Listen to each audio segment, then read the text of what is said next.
Hey there, welcome back. So today let's talk about beauty. What makes someone beautiful? What makes someone attractive or unattractive to us? Attraction is an incredibly personal issue, and even though we all have a very unique profile of what makes someone attractive to us, studies show that there are some universal markers of attractiveness. Like smiling and perceived kindness and intelligence make us more attractive to others.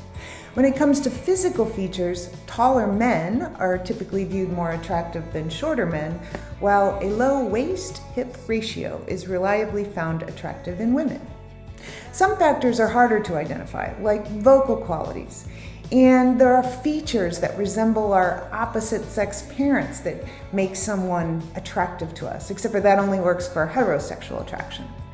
Smell may be the most complex of all in physical attraction because the nose can make complex determinations like sexual compatibility that the conscious mind is simply unaware of. The bottom line is, it's complicated.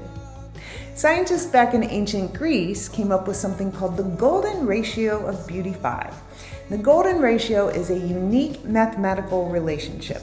Basically, it just says that two numbers are in the golden ratio if the ratio of the sum of the numbers AB divided by the larger number A is equal to the ratio of the larger number divided by the smaller number A divided by B.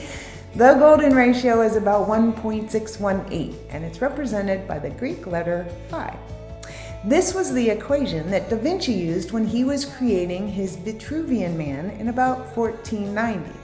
The drawing represents Da Vinci's concept of the ideal human body proportions.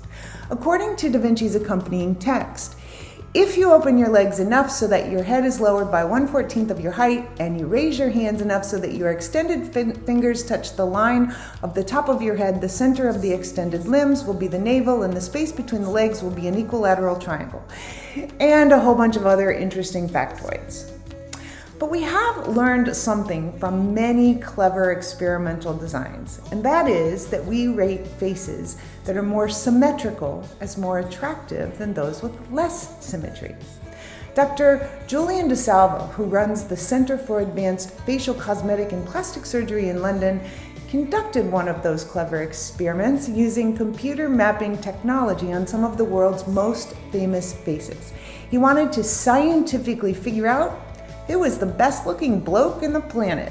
We can use the principles of the phi and the golden ratio in looking at the face and how the face has changed with age and lost some of those characteristics which are more appealing and making a face look more harmonious and beautiful. So we use it every day in terms of evaluation of the face. What we've been able to do with this form of facial mapping is we can actually apply something that is relatively objective to something that is inherently subjective. US film star Bradley Cooper was second into Silver's top 10, with British actor Idris Elba in 7th place. DeSalvo found one guy who got closer to any other to what the Greeks considered the perfect face. Want to know who it was? This guy.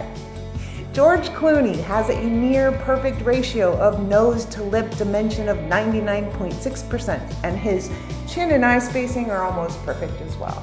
But that explains everything.